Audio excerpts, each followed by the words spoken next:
Chapter 12, Nervous System, Nervous Tissue, Part 3.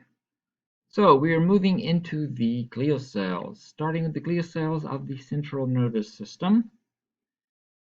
First up is the astrocytes. Astrocytes are extremely important cells.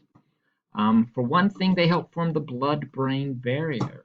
So what happens is the astrocytes will send out processes to the blood capillaries in the central nervous system, and then they will wrap all the way around the blood capillary, forming a second thin cellular layer. And then they strictly control what is going into and out of the fluids of the central nervous system. So they control what enters and leaves. So they're able to prevent things like toxins from getting into the nervous tissue, various pathogens, other things that the nervous tissue may not want to be exposed to, while at the same time allowing various nutrients, electrolytes, and so on to pass through. Another function basically associated with the blood-brain barrier is regulating tissue fluid composition. Since they're able to control what goes in and out of the central nervous system, they control composition of the fluids surrounding and bathing the neurons and other glial cells. So for instance, they can regulate calcium level concentrations, which is very important because calcium is needed for proper neuron electrical activity. Other functions astrocytes have, they form a structural network. They actually provide physical support. They reach out and make contact with neurons, with other structures in the central nervous system to help to organize the nervous tissue, hold it all together basically. Astrocytes also assist in neural development and guiding the development of neurons in the fetal brain, and they are also involved in helping to form new synapsing. And if you get some sort of damage in your central nervous system, the astrocytes will divide and sort of fill in that area, sort of like scar tissue. It isn't functional in the way we would want nervous tissue to be because there's no neurons, but it is structurally there to prevent any weird structural changes. Next up are epidermal cells. Epidermal cells are epithelial cells. They line internal cavities in the brain and spinal cord. They are ciliated, simple cuboidal or columnar epithelial cells. They are always adjacent to blood capillaries, where they form a structure called a choroid plexus. And basically, they pull fluids and materials out of the bloodstream from the blood capillaries to produce cerebral spinal fluid. And cerebrospinal fluid, very important for the brain and spinal cord, bathes the internal and external structures of the central nervous system and helps to do things like buoy it in place so that it doesn't rest on hard bones or get bounced around when there's an impact. The choroid plexuses are found inside those internal cavities. And so to help move it outside of those external cavities, the epidermal cells have cilia. Cilia will beat, generating a current that will help to move the cerebrospinal fluid out of the internal cavities and out to the outside of the brain and spinal cord. Next up are microglial cells.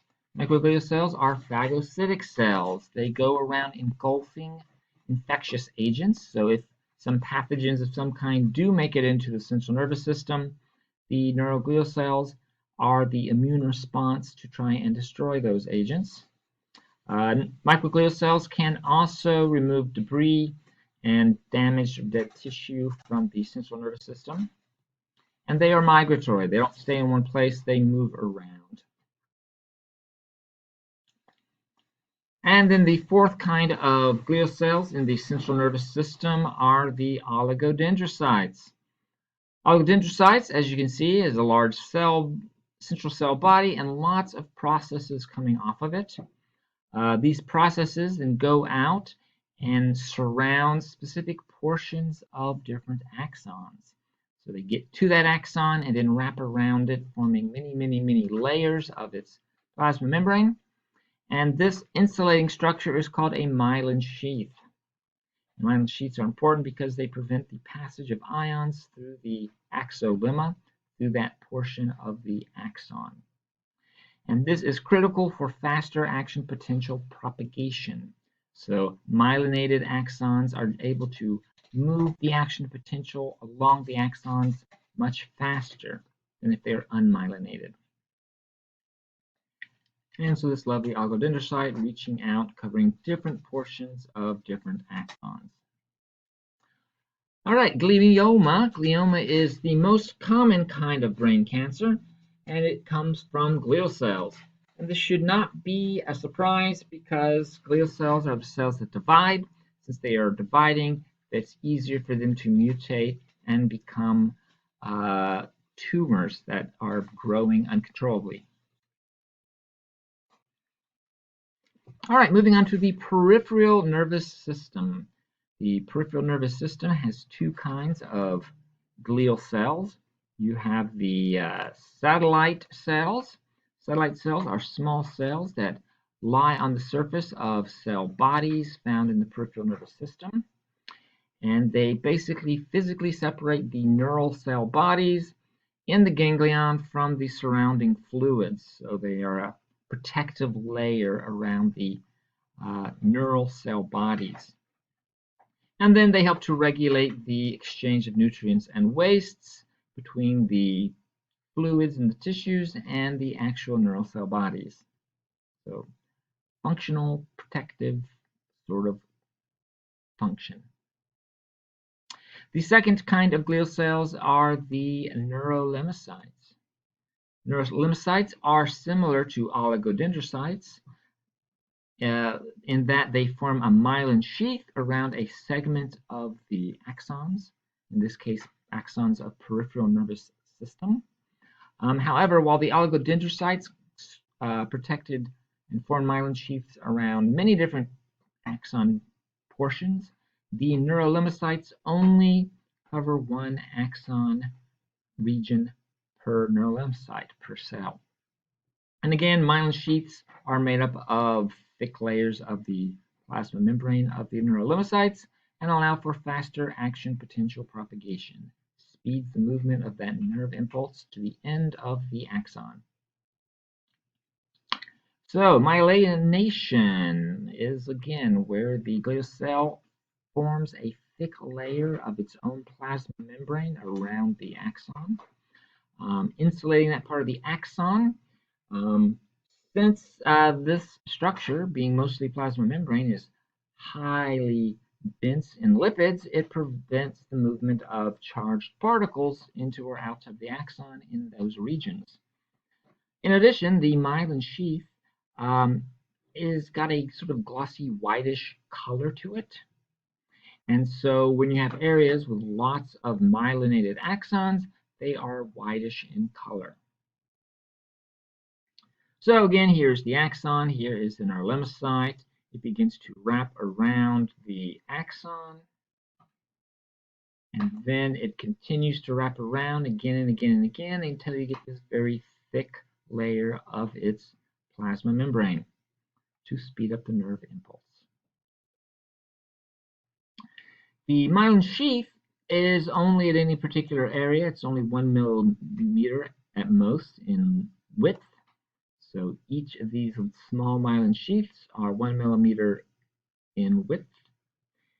And so it takes many, many cells to myelinate an entire axon, especially those extremely long axons found in the peripheral nervous system. Now, as you can see in the pictures, the myelin sheaths are not one long continuous structure.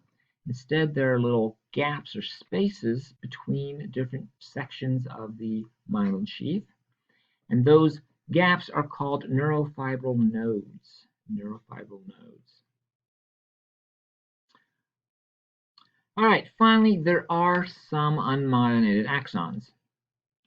Basically, with unmyelinated axons, the neurolimocyte or oligodendrocyte does make contact with axons, but instead of forming a big sheath around them, they're just sort of holding them together, sort of more a structural way to organize those unmyelinated axons. So here, unmyelinated axons do not have that thick layer, while here, this myelinated axon has the very thick myelin sheath surrounding it. Amazing what you can see with electron microscopes. All right, multiple sclerosis. Multiple sclerosis is a progressive degenerative disorder. And what happens is that neurons in the central nervous system are becoming demyelinated. Basically, it's an autoimmune disorder, and the immune response is attacking the oligodendrocytes, which, as we know, are these cells that are myelinating the axons in the central nervous system. Over time, more and more oligodendrocytes are being destroyed, and it's also leading to inflammation within the central nervous system. So loss of the myelin sheaths plus scarring and loss of function from the inflammation makes for pretty significant damage to the central nervous system, especially over time. Some symptoms include vision problems, muscle weakness and spasm, urinary and bladder problems, mood problems. Yeah. Another nervous system disorder is, I'm sure I'm pronouncing this wrong, Julian Barr syndrome. Julian Barr syndrome is the loss of myelin from the peripheral nerves. So this time it's the peripheral nerves that are losing their myelination, often caused by inflammation along those peripheral nerves. This is a progressive disorder as well that gets worse and worse over time. Starts off with just some muscle weakness at the distal parts of the limbs, say the hands, feet, the lower legs, and then over time it becomes more severe and starts spreading to more proximal muscles and then muscles of the trunk, and can, in some cases, not always, but in many cases, lead to an inability to breathe when the innervation of muscles like the diaphragm become compromised. However, with medical treatment, the person can recover from this disorder. So in most cases, not always, but in most cases, over time, the condition will recede and the person will regain function and control of their skeletal muscles. All right, axon regeneration. Axons can grow back if they're damaged, especially peripheral nervous system axons, because being out there exposed, they're going to get cut or experience other traumas. The important thing is that the cell body is still intact, so you need an intact cell body to get axon regeneration, and it's most likely successful if the damage isn't too severe and that the damage is close to the structure that the neuron innervates. So the closer it is to, say, the skin, the easier it is for it to regenerate. So you get some sort of trauma that leads to damage to the neuron, this neurolimocyte. The no longer connected part of the axon degenerates while the damaged area begins to swell and form a new synaptic knob. Then the axon will grow and regenerate, and as it's growing, the myelination and endoneurium reform around it, and eventually, hopefully, it gets to the effector and can now restore function to that effector. Here's a little video showing that. Moving along, trying to get to its target. You can see little pseudopods forming at the edges of the cell.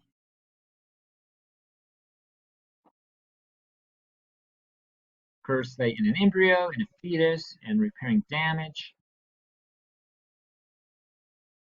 in our brain when we're generating new connections and synapses for learning new things.